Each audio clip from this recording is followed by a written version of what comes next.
Video మీకు నచ్చినట్టయితే ఛానల్ని లైక్ చేసి సబ్స్క్రైబ్ చేసుకోండి. అసలైన పండుగ, జీవితాంతం గుర్తుండిపోయే పండుగ. అందరిలో ఒకదానిలో ఉంటున్నాను కానీ బిడ్డ లేని లోటు నన్ను వెంటాడుతుంది స్వామి. ఆ లోటు తీరిపోయింది స్వామి అని అవని సిద్ధేశ్వర స్వామికి చెప్తూ ఉంటుంది. ఇంకా ఇదంతా నాకు ఒక కలలా అనిపిస్తుంది. ఇంత మంచి వార్తను ఈరోజు వింటానని అనుకోలేదు స్వామి అని శ్రీకర్ చెప్తూ ఉంటాడు. అవని అమ్మవారికి ఇన్ని రోజులు మనపై కనికరం కలిగింది. అమ్మవారు నాకు ఎప్పటికీ అన్యాయం చేయదు అని శ్రీకర్ చెప్తూ ఉంటాడు. ఇంతకాలం దూరమైందంటే అందులో ఏదో పరమార్థం ఉండే ఉంటుంది అని సిద్ధేశ్వర స్వామి చెప్తూ ఉంటారు. మా పెద్దల ఆశీర్వాదంతో మా అందరిలో ఆనందం నింపేశారు. నాలాంటి జాతకం కలిగిన వారు మా ఇంట్లో అడుగుపెట్టే అవకాశం లేదనుకున్నాను. నా మనవరాలి రూపంలో ఆశలు ఇంకా బ్రతికే ఉన్నాయన్నమాట అని వేదవతి సిద్ధేశ్వర స్వామిని అంటూ ఉంటుంది. ఇన్ని రోజులు ఎందుకు ఈ విషయం మాకు చెప్పలేదు స్వామి? మేము ఎంతో మనోవేదనను అనుభవించామని ప్రసాదరావు చెప్తూ ఉంటాడు. దేనికైనా సమయం అనుకూలించాలి ప్రసాదరావు అని సిద్ధేశ్వర స్వామి చెప్తూ ఉంటారు. స్వామి, మీ మాటలు మేము ఎలా నమ్మాలి? మీరు సురాపానం ఏమీ స్వీకరించి రాలేదు కదా అని కృష్ణబాబు సిద్ధేశ్వర స్వామిని అడుగుతూ ఉంటాడు. నోరు ముయిరా, స్వామీజీని అలాంటి మాటలు అన్నావంటే చెంపలు పగిలేదాకా కొడతాను, కళ్ళు పోతాయిరా అని చెప్పి ప్రసాదరావు అంటూ ఉంటాడు. కృష్ణన్న దాంట్లో తప్పేముంది మామయ్య గారు, ఈయన చెప్పేది నిజమని ఎలా నమ్మాలి అని నిహారిక అడుగుతూ ఉంటుంది. ఎందుకు నమ్మకూడదు? నీది దొంగ జాతకమని స్వామీజీ నిరూపించారు కదా. మన ఇంటికి కొన్ని సమస్యలు ఎదురవుతాయని స్వామీజీ చెప్పారు కదా, అది నిజమైంది కదా. అవనికి ఆడపిల్ల పుడుతుందని స్వామీజీ చెప్పారు కదా, అది కూడా జరిగింది కదా. అన్ని విషయాలు కూడా ఆయన చెప్పినట్టే జరిగాయి కదా అని పెద్దిరాజు అంటూ ఉంటాడు. స్వామి, కూతురు ఎక్కడుంది? నేను వెంటనే కూతుర్ని చూడాలి స్వామి. కూతురు చనిపోయిందని ఎందుకు అలా సృష్టించబడిందో నేను తెలుసుకోవాలి స్వామి. ముందు కూతురు ఎక్కడుందో చూడాలి. ప్లీజ్ స్వామి చెప్పండి అని అవని అంటూ ఉంటే, తొందరగా చెప్పండి స్వామి. ఆనాడు ఆ విషాదం జరగటం వల్ల పాపను మేము కళ్ళారా కూడా చూసుకోలేకపోయాము. ఆ విషాదంలో మేము అవేమీ కూడా పట్టించుకోలేదు. ఇప్పుడు పాప ఈ అక్షయ్ అంతా అయ్యుంటుంది. మేము వెంటనే చూడాలి స్వామి అని శ్రీకర్ సిద్ధేశ్వర స్వామిని అడుగుతూ ఉంటారు. మనవరాల్ని మేము వెంటనే చూడాలి స్వామి అని వేదవతి అడుగుతూ ఉంటుంది. ఇక సిద్ధేశ్వర స్వామి కళ్ళు మూసుకొని తన దివ్య దృష్టితో అక్షయ పాప గురించి తెలుసుకోవాలని ప్రయత్నం చేస్తూ ఉంటారు. అప్పుడు గుడిలో గంటలు, ఆకాశంలో మెరుపులు వస్తూ ఉంటాయి. మరోవైపు నిహారిక టెన్షన్ పడుతూ ఉంటుంది. అదేంటి, అసలు ఆ రోజు అవని కూతుర్ని హాస్పిటల్లో నర్సుతో చంపించేశాను కదా, అవని బిడ్డ బ్రతుకుందని ఈయన అంటున్నాడు ఏంటి? ఈయన ఏదో మాటలు గారడి చేస్తున్నట్టున్నాడు అని నిహారిక మనసులో అనుకుంటూ ఉంటుంది. నిహారిక, సిద్ధేశ్వర స్వామి వచ్చి మన బండారం బయట పెట్టాడని నువ్వు కలగన్నావు. ఈయనేమో డైరెక్ట్గా వచ్చి అవని కూతురు బ్రతికే ఉంది అంటున్నాడు. నిజంగానే బ్రతుకుంది ఉంటుందా అని కృష్ణబాబు నిహారికను అడుగుతుంటాడు. నాకు అదే అర్థం కాక చచ్చిపోతున్నాను. కాసేపు నువ్వు సైలెంట్గా ఉండు అని నిహారిక చెప్తుంది. ఇక సిద్ధేశ్వర స్వామి కళ్ళు తెరవగానే, చెప్పండి స్వామి, కూతురు ఎక్కడుందో చెప్పండి అని అవని సిద్ధేశ్వర స్వామిని అడుగుతూ ఉంటుంది. క్షమించండి అమ్మా, ఆ బిడ్డ ఆచూకీ తెలుసుకునే అవకాశం అమ్మవారు నాకు ప్రసాదించలేదు. కానీ తొందరలోనే ఆ బిడ్డకు సంబంధించిన సంకేతాలు మీకు తెలుస్తుందన్నది నిజం. ముమ్మాటికి అవని బిడ్డ బ్రతుకున్నదన్నది నిజం. నేను నిత్యం ఆరాధించే ఆ శివయ్య మీద ఒట్టేసి చెప్తున్నాను. తొందరలోనే ఆ నిజం కూడా చెప్తాను. నువ్వు దిగులు చెందకమ్మా అని సిద్ధేశ్వర స్వామి అవనికి చెప్తూ ఉంటారు. ఈయన చెప్పేదంతా అబద్ధమని ఇప్పటికైనా నమ్మండి అని నిహారిక చెప్తూ ఉంటుంది. అవునమ్మా, అవని కూతురు బ్రతుకుందని చెప్పిన ఈయన అవని కూతురు ఎక్కడుందో చెప్పలేదంటే అది అబద్ధమనే కదా అని కృష్ణబాబు అంటూ ఉంటాడు. మీరు నా నిజాయితీని చెంగించారనుకో మీ గురించి లోతుగా ఆలోచించాల్సి ఉంటుందని సిద్ధేశ్వర స్వామి నిహారిక కృష్ణబాబులకు వార్నింగ్ ఇస్తారు. ఇక ఆ మాట విని నిహారిక కృష్ణబాబు టెన్షన్ పడుతూ ఉంటారు. ఏంటో ఈ ఐడ్రామా ఏమీ అర్థం కావట్లేదు.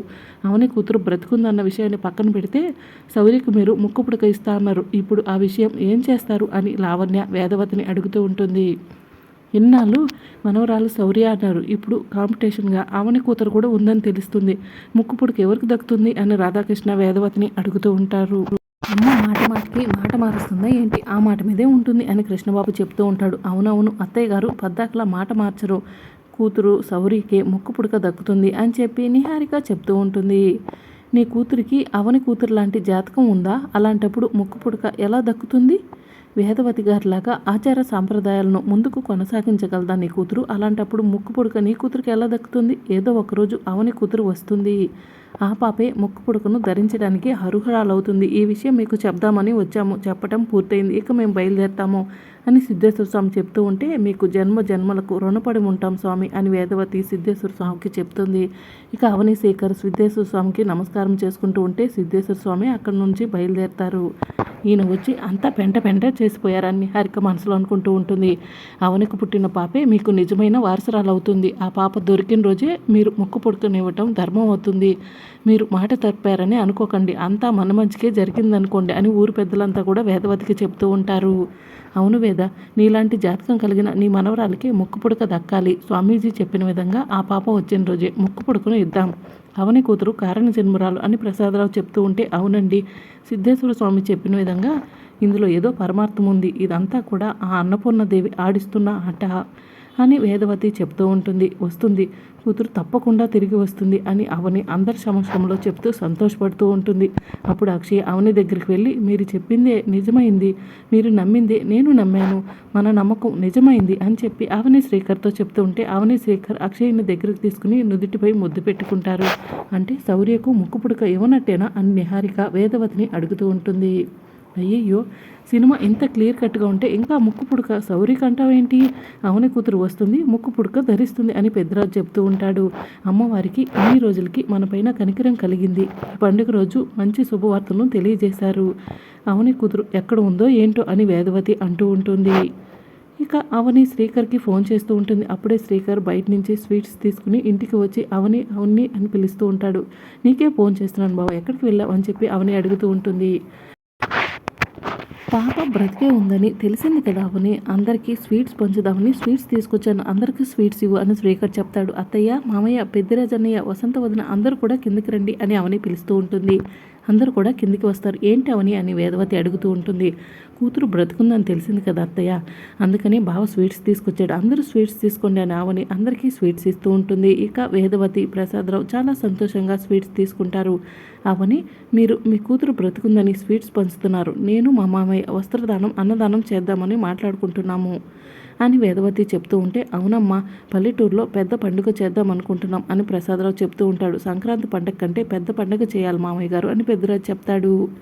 అమ్మ అక్షయ, నువ్వు కూడా స్వీట్స్ తీసుకో అని చెప్పి అవని చెప్తుంది. ఇక పెద్దిరాజు, వసంత స్వీట్స్ తీసుకుంటారు. అలాగే నిహారిక, నువ్వు కూడా స్వీట్స్ తీసుకో అని అవని చెప్తూ ఉంటుంది. నిహారిక స్వీట్ తీసుకోకుండా కోపంగా చూస్తూ ఉంటుంది. నీకేమో తీపి వార్త, నిహారికేమో చేతి వార్త అని వసంత చెప్తూ ఉంటుంది. నువ్వు ఏ టైంలో ఎవరి వైపు ఉంటావో తెలియదు, కానీ ఇప్పుడైతే కరెక్ట్ మాట చెప్పే వసంత అని పెద్దరాజు అంటాడు. అత్తయ్య గారు, అవని కూతురు బ్రతుకుందని మీరందరూ అనుకుంటున్నారు, కానీ వీళ్ళే కావాలని ఆ స్వామీజీతో అలా చెప్పించారేమో అని నిహారిక అంటుంది. అవునమ్మా, సిద్ధేశ్వర స్వామి మామూలోడు కాదు, అవని వాళ్ళ కోసం ఆకాశాన్ని రాసిమన్నా రాసిచ్చేస్తాడు, అంత పక్షపాతి అని కృష్ణబాబు వేదవతికి చెప్తూ ఉంటాడు. కూతురికి ముక్కు పుడక అందకుండా చేశారు అని నిహారిక అంటూ ఉంటుంది.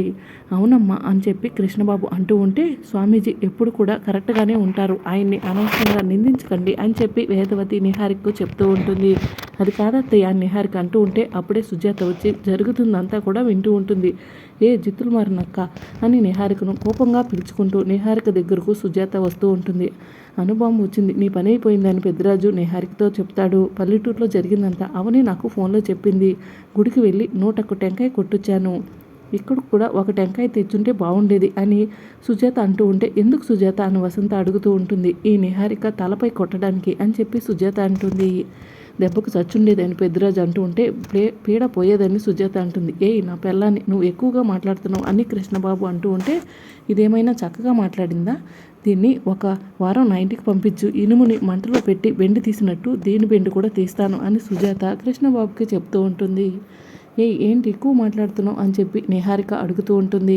నువ్వేమైనా తక్కువ మాట్లాడుతున్నావా, నా చెల్లెలు నాటకం ఆడుతుందా, సిద్ధేశ్వర స్వామి చెప్పారంటే అన్ని నిజాలే అవుతాయి, నీది దొంగ జాతకమని నిరూపించారు, అది అబద్ధం కాలేదు కదా, మరి నా చెల్లెలు కూతురు బ్రతుకున్న మాత్రం ఎలా అవుతుంది, ఆయన చెప్పిన ఎన్నో విషయాలు నిజాలయ్యాయి, అలాంటప్పుడు ఈ విషయం మాత్రం అబద్ధం ఎందుకు అవుతుంది, ఆ రోజు అవని కూతురు చనిపోయిందని చెప్పేసి అందరూ కూడా విషాదంలో ఉన్నాము, మనవరాల్ని చూడాలని అత్తయ్య మామయ్య కూడా అనుకోలేదు, చనిపోయిన బిడ్డను చూడాలని అవని శ్రీకర్ కూడా విషాదంలో ఉండి అనుకోలేదు, చనిపోయిన బిడ్డని మనం ఒక్కళ్ళం కూడా కళ్ళారా చూడలేదు, అంటే అవని బిడ్డ బ్రతికే ఉంది ఆ హాస్పిటల్లోనే ఏదో జరిగింది, అదేంటో తెలుసుకోవాలి అని సుజాత చెప్తూ ఉంటే, కరెక్ట్ పాయింట్ చెప్పావు సుజాత అని పెద్దిరాజు అంటూ ఉంటాడు.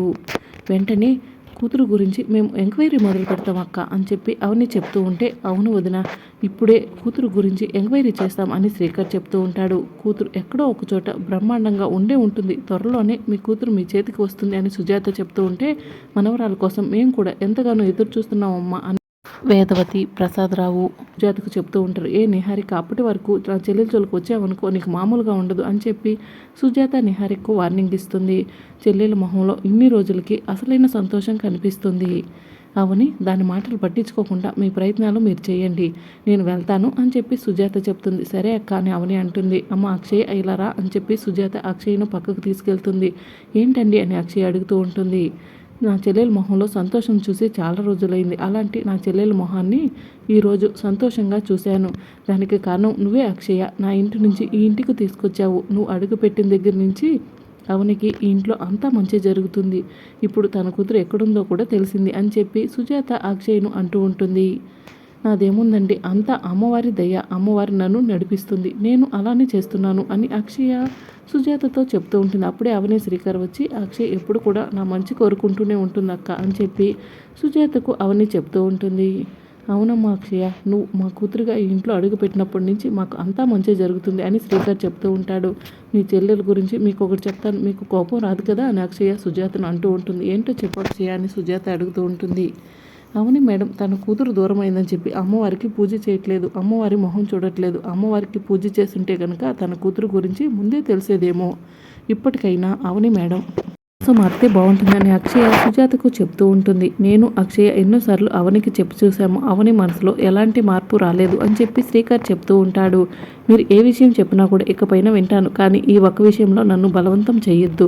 అమ్మవారు కూతుర్ని కళ్ళ ముందుకు వచ్చేలా చేయలేదు కదా, అలాంటప్పుడు నేను అమ్మవారికి ఎలా పూజ చేస్తాను అని చెప్పి అవని సుజాతను అడుగుతూ ఉంటుంది. అవును మేడం, మీకు ఇప్పుడు ఒక విషయం చెప్తాను, ఆ విషయాన్ని గుర్తుంచుకోండి అని అక్షయ చెప్తుంది.